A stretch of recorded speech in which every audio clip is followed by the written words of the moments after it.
All right, I've named this one Get Your Ask Up. Get Your Ask Up. ASK. James 4:3 from the New Living Translation reads, "Yet you don't have what you want because you don't ask God for it. And even when you ask, you don't get it because your motives are all wrong. You want only what will give you pleasure." Some people say before you can buy a new car like a Bugatti or even a Kia, you got to get your money up. If you're a little fella and you want to get bigger, they might tell you get your weight up. If you're the Cleveland Cavaliers, you might want to get your home field advantage up today in Game 3. So I'm simply saying get your ass up. You have not because you ask not, so get your ass up.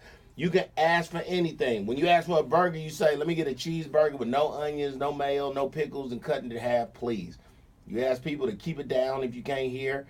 You might ask somebody on a date, but you don't ask your car to work in the morning. You don't ask your kids to be respectful. You don't ask your job to have your check after you work 2 weeks.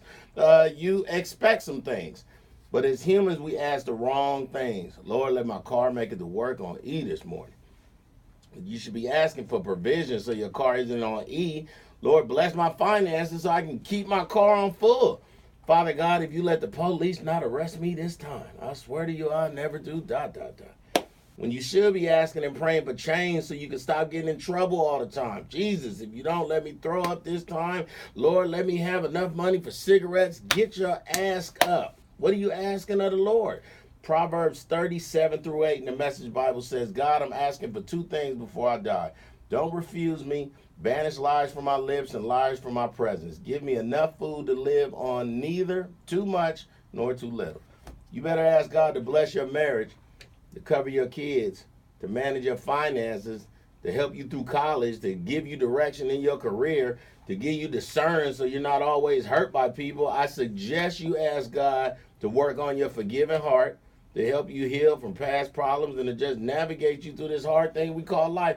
It's hard life, not all the time though. It's just, it's hard when you're a baby and you can't walk. Walking is hard. Basketball is hard for somebody who ain't never dribbled a ball. Driving is hard when you've never drove before. And being a parent is hard when you've been single your whole life.